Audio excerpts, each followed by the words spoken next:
और चलिए अब आपको दिखाएंगे उत्तराखंड की तमाम बड़ी खबरें। शुरुआत करेंगे बड़ी जानकारी के साथ। पूर्व सीडीएस जनरल विपिन रावत की आज पुण्यतिथि है। सीएम धामी ने पूर्व सीडीएस जनरल विपिन रावत को श्रद्धांजलि दी है। पूर्व सीडीएस जनरल विपिन रावत की पुण्यतिथि पर शत शत नमन। ये एक्स पोस्ट के जरिए लिखा गया। राष्ट्र सेवा हेतु समर्पित आपका जीवन प्रेरणा स्रोत है। और पुष्कर सिंह धामी का एक्स पर पोस्ट भी आपको हम दिखा रहे हैं। सीएम धामी ने जनरल विपिन रावत को श्रद्धांजलि अर्पित की है। आज पुण्यतिथि उनकी है और ऐसे में एक्स पोस्ट के माध्यम से उन्हें श्रद्धांजलि अर्पित करते हुए सीएम पुष्कर सिंह धामी और ये एक्स पर पोस्ट मां भारती के वीर सपूत का जिक्र वो यहां पर करते हुए अपने एक्स पोस्ट पर देश के पहले chief of defence staff Padma Vibhushan से सम्मानित जनरल विपिन रावत जी का जिक्र उनकी तरफ से इस एक्स पोस्ट में किया गया और कहा कि उनकी पुण्यतिथि पर शत शत नमन। राष्ट्र सेवा हेतु समर्पित आपका जीवन। जनरल विपिन रावत जी की पुण्यतिथि पर उन्होंने ये भी कहा कि आपका जीवन हम सभी के लिए एक प्रेरणा स्रोत है।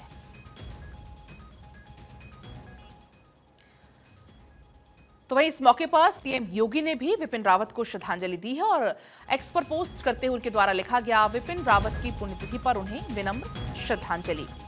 तो आज सीडीएस विपिन रावत जिनकी श्रद्धांजलि आज अर्पित की जा रही है, उनकी पुण्यतिथि पर उन्हें विनम्र श्रद्धांजलि, ये उत्तर प्रदेश के मुख्यमंत्री योगी आदित्यनाथ ने भी एक्स पर पोस्ट करते हुए उन्हें श्रद्धांजलि अर्पित की है और एक्स पर पोस्ट भी आपको हम दिखा रहे हैं।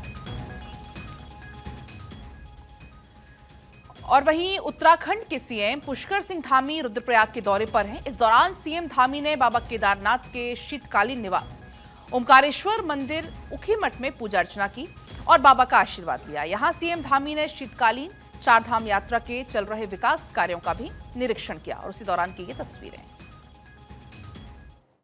आज भगवान केदारेश्वर, ओंकारेश्वर और हमारे सभी पंच बद्री, पंच केदार सभी से प्रार्थना की है कि जो हमारा शीतकालीन यात्रा प्रारंभ हो रही है वो शीतकालीन यात्रा सफल हो, सबका उसमें सहयोग मिले।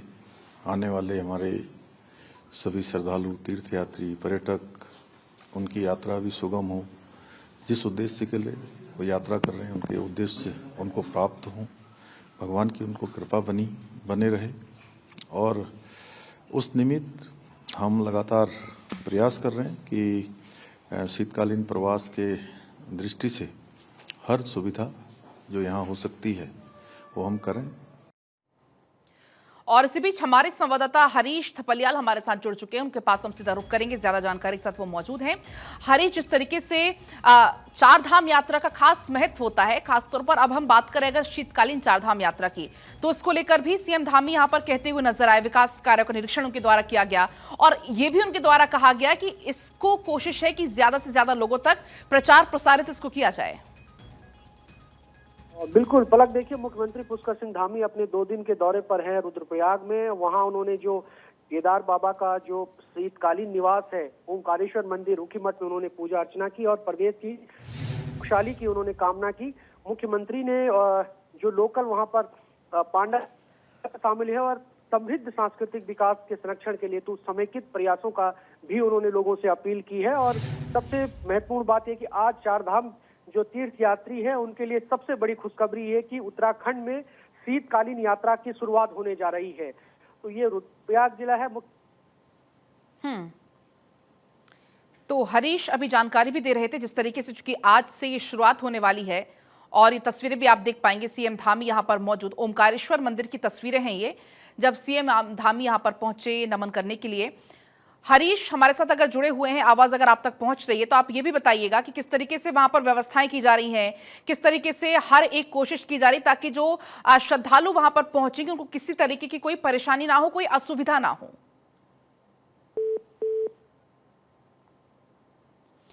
तो हरीश से हमारा संपर्क टूट गया। एक बार हम फिर से उनसे बात करने की कोशिश करेंगे, लेकिन आप देखिए तस्वीरें देखिए। और सीएम धामी की तरफ से ये कहा भी गया कि हमारी कोशिश ये होगी कि जो भी यहां पर दर्शन के लिए आ रहा है उसे हर संभव सुविधा मुहैया कराई जाए। और इसी बीच देखिए तस्वीर आपको, क्योंकि हम लगातार दिखा भी रहे हैं, 2 दिवसीय रुद्रप्रयाग दौरे पर सीएम धामी हैं और आज मुख्यमंत्री सारीगांव से ऊखीमठ पहुंचेंगे। सियालसौड़ में कृषि मेले में शिरकत करेंगे, दोपहर को देहरादून लौट जाएंगे। दौरे को लेकर प्रशासन ने तैयारियां पूरी कर ली हैं, तो ये बड़ी जानकारी है। आज क्या कुछ कार्यक्रम सीएम धामी के रहने वाले हैं पूरे दिन भर में, उसकी जानकारी आपको हम दे रहे हैं, क्योंकि 2 दिवसीय रुद्रप्रयाग का ये दौरा और ऐसे में आज सारीगांव से ऊखीमठ पहुंचने वाले हैं सीएम धामी। सियालसौड़ में एक कृषि मेले का आयोजन किया गया है, वहां पर भी शिरकत करते नजर आने वाले हैं सीएम धामी और दोपहर को फिर देहरादून लौट जाएंगे। दौरे को लेकर प्रशासन ने तैयारियां पूरी कर ली हैं। उत्तराखंड के मुख्यमंत्री पुष्कर सिंह धामी रुद्रप्रयाग के दौरे पर हैं और इस दौरान वो कल रात को सारीगांव में होम स्टे में रात्रि प्रवास किया और वहां पर उपलब्ध सुविधाओं, पर्यटकों के अनुभवों, सरकार के द्वारा संचालित स्वरोजगार योजना के बारे में जानकारी ली गई। उत्तराखंड राज्य बनने के बाद धामी ऐसे पहले सीएम हैं जो जिले के किसी गांव में रात्रि प्रवास करते हैं। इससे पहले वो शनिवार को कई तरह के कार्यक्रमों में शामिल हुए। इस दौरान लोगों ने सीएम धामी का जोरदार स्वागत किया, जहां ग्रामीण लोगों ने पारंपरिक वेशभूषा, लोकगीतों के साथ सीएम धामी का स्वागत किया और इस दौरान ओमकारेश्वर मंदिर में पांडव नृत्य कार्यक्रम का भी आयोजन किया गया। इस आयोजन में मुख्यमंत्री पुष्कर सिंह धामी भी शामिल हुए। अपने रुद्रप्रयाग दौरे के बीच मुख्यमंत्री पुष्कर सिंह धामी ऊखीमठ भी पहुंचे, जहां पर विधायक भरत सिंह चौधरी जी, आशा नौटियाल समेत तमाम जनप्रतिनिधि मौजूद रहे। बीजेपी कार्यकर्ता उनके स्वागत के लिए मौजूद रहे। साथ ही इलाके के लोगों ने भी सीएम धामी का स्वागत किया और इसके लिए सीएम धामी ने सभी का आभार जताया। और इसी बीच ऊखीमठ के पुजारियों ने भी सीएम धामी का स्वागत किया और उनके आगमन पर खुशी जाहिर की। जो हमारे शीतकालीन प्रवास के बहुत सारे स्थान हैं, चाहे आज हमारा ये बाबा ओंकारेश्वर का स्थान हो, हमारा काली मठ का स्थान हो, कार्तिक स्वामी का स्थान हो, चौथा हो, अनेक बदानी ताल हो, ऐसे अनेक स्थान हमारे इस पूरे जनपद के अंदर हैं। उन जनपदों में लोग आए, उसके लिए हम सरकार की तरफ से, शासन प्रशासन की तरफ से सारी व्यवस्थाओं को हम सुनिश्चित कर रहे हैं कि लोग आकर हमारे यहाँ का जो यात्रा, जो केवल कपाट खुलने की स्थिति में चलती है, जब कपाट खुलते हैं, लेकिन हम चाहते हैं कि कपाट जब बंद हो जाते हैं उसके बाद भी यात्रा हमारी अनवरत रूप से जारी रहे। वहीं उत्तराखंड के कोटद्वार में महामंडलेश्वर स्वामी मैत्रीगिरी ने एक कार्यक्रम में शिरकत की। इस दौरान उन्होंने संबल हिंसा को सोची समझी साजिश करार दिया। कहा कि आज सनातन धर्म को हाशिए पर धकेलने की साजिश रची जा रही है, लेकिन शायद गैर सनातनी ये भूल गए हैं कि साधुओं के एक हाथ में माला है तो दूसरे हाथ में भाला भी है। लिहाजा इतनी किसी को हिम्मत नहीं है कि जो सनातनियों की ओर आंख उठाकर भी देख सके। को, सनातनियों को सावधान होना चाहिए। आज सावधानी की बहुत बड़ी आवश्यकता है और अगर सावधान नहीं होंगे तो कष्ट तो उठाना पड़ेगा। वैसे हिम्मत किसी की नहीं है। मिट गए मिस्र और रोम, यूनान। बात कुछ ऐसी है कि हस्ती मिटती नहीं हमारी। हिंदुओं ने चूड़ियां नहीं पहनी है, पर हम एक बार बकसते हैं, 2 बार बकसते हैं, और अगर कोई अपनी ज़्यादा दिखाएं तो फिर जहां साधुओं के हाथ में माला है वहाँ उनके हाथ में भाला भी है। अस्त्र शस्त्र की शिक्षा भी हमारे संतों ने दी है। हमारे यहाँ लाखों करोड़ों संत महापुरुष हैं। अगर इस प्रकार की परिस्थिति आएगी या कोई करने की कोशिश करता है तो हमारे साधु संत भी चुप नहीं बैठे। चलिए आगे बढ़ेंगे। बड़ी खबर आपको बताएंगे। उत्तराखंड के बदमाशों के खिलाफ पुलिस की कड़ी कार्रवाई लगातार जारी है। इस कड़ी में हरिद्वार और देहरादून पुलिस के संयुक्त अभियान में बदमाशों से मुठभेड़ हो गई। इस दौरान पुलिस की गोली लगने से एक अपराधी घायल हो गया, जबकि 2 बदमाश भागने में सफल रहे।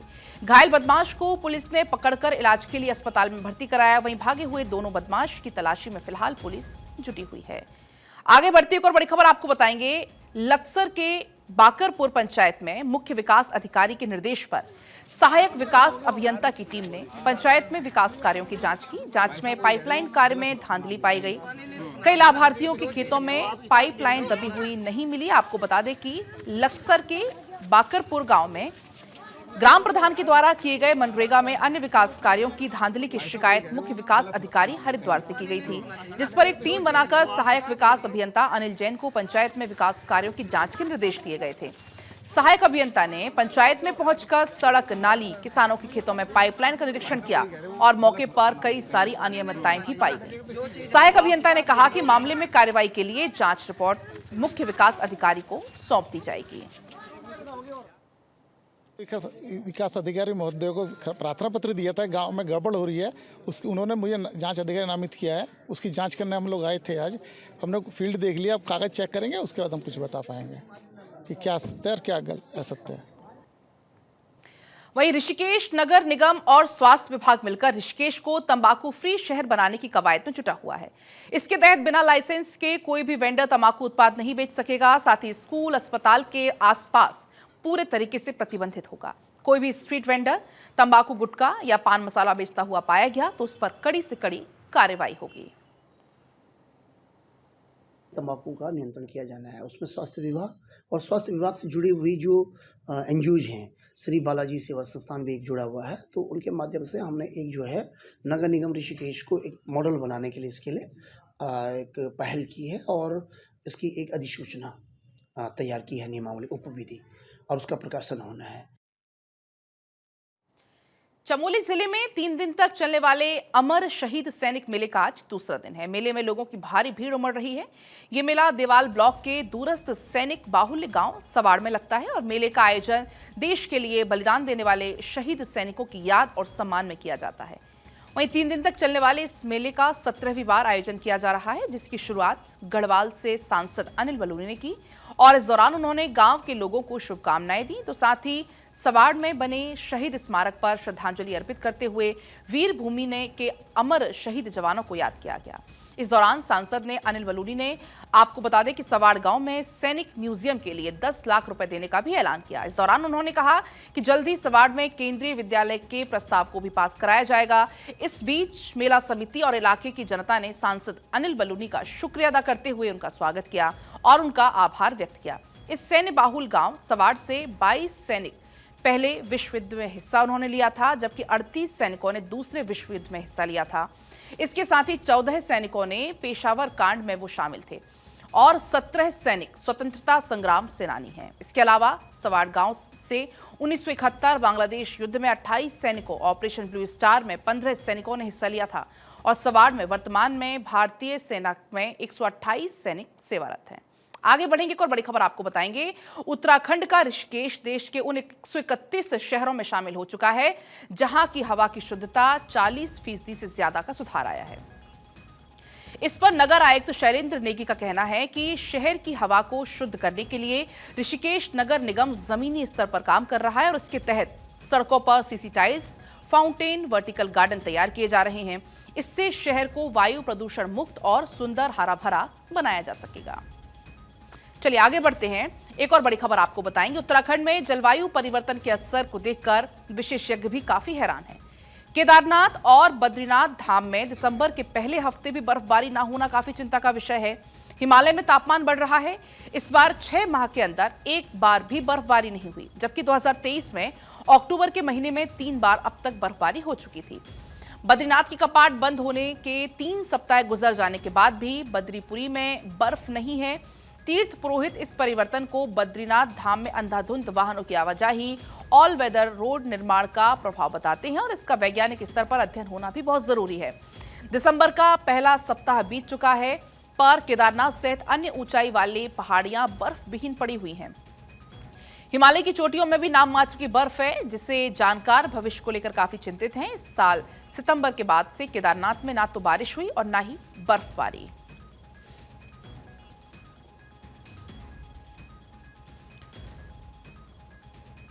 तो जलवायु परिवर्तन का ये असर, जिससे जो विशेषज्ञ हैं वो काफी हैरान भी हैं, क्योंकि तापमान पहाड़ों पर लगातार बढ़ रहा है। केदारनाथ, बद्रीनाथ धाम की बात करें तो जहां बर्फबारी अभी तक नहीं हुई और ऐसे में विशेषज्ञ काफी हैरान भी हैं। और अब बात अल्मोड़ा की। अल्मोड़ा के द्वारहाट चौखुटिया विधानसभा इलाके में करीब 2 दशक से लंबित केंद्रीय विद्यालय की मांग पूरी हुई है। भारत सरकार ने इसको मंजूरी दे दी है। दरअसल केंद्र की तरफ से जारी की गई लिस्ट में पूरे देश में 85 नए केंद्रीय विद्यालयों को मंजूरी दी गई है। इसमें अल्मोड़ा के द्वारहाट में मौजूद कुमाऊं इंजीनियरिंग कॉलेज के पास एक केंद्रीय विद्यालय का निर्माण भी शामिल है। ये उपलब्धि इलाके की जनता के लिए एक बड़ी राहत है, क्योंकि बीते 20 साल से लोग यहां पर केंद्रीय स्कूल की मांग कर रहे थे। इस फैसले को लेकर विधायक मदन बिष्ट ने भी खुशी जाहिर की है और इसको अपनी जनता के लिए उपहार बताया। इस बीच उन्होंने सरकार का आभार जाहिर करते हुए कहा कि इससे द्वारहाट की प्राथमिक और माध्यमिक शिक्षा में और मजबूती आएगी। साथ ही उन्होंने बताया कि विधायक निर्वाचित होने के बाद से ही वो भूतपूर्व सैनिक संगठन के साथ मिलकर संबंधित विभागों से बात कर रहे थे और केंद्रीय स्कूल की स्थापना में आ रही तमाम अड़चनों को वो दूर कर रहे थे। समय 8 एकड़ जमीन का वो था, इतनी जमीन हमारे पास उपलब्ध नहीं थी, तो हमने इंजीनियरिंग कॉलेज से वो करा के हमने जमीन का भी बंदोबस्त करके, जहाँ पे पहले एक स्कूल चला करता था, उसमें फिर बाद में 2016 के अंदर भारत सरकार ने मानक को चेंज करते हुए 4 एकड़ जमीन अधिक करके सेंटर स्कूल खोलने की स्थापना की। दूर आए दुरुस्त आए, लेकिन मेरे द्वारहाट के बच्चों के लिए एक अच्छे भविष्य के लिए एक सेंटर स्कूल की स्थापना यहाँ पे हो रही है। उसके लिए मैं तहे दिल से सबको, अपने क्षेत्रवासियों को भी धन्यवाद देता हूँ। अगस्त से हमने इस केंद्रीय विद्यालय के लिए संघर्ष किया। हमने एप्लीकेशन 2004 अगस्त में दी। उस समय हमारे पूर्व सैनिक संगठन के अध्यक्ष स्वर्गीय श्री नंदा वल्लभ मठपाल जी थे। उनके अथक प्रयासों से हम इसको लगभग 20 साल के बाद हमको ये जीत हासिल हुई है। इसमें हमारा बीच में एक रोड़ा आ रहा था कि हमारे उस पर जो जमीन भूमि आवंटित की गई थी उसमें हाई टेंशन लाइन आ रही थी। उसके लिए उस समय तत्कालीन और आज के विधायक माननीय मदन बिष्ट जी ने 5 लाख की धनराशि जो है बिजली विभाग को वो लाइन हटाने के लिए अवमुक्त कराई थी। और इसी के साथ फिलहाल इस बुलेटिन में इतना ही। आप देखते रहिए भारत 24।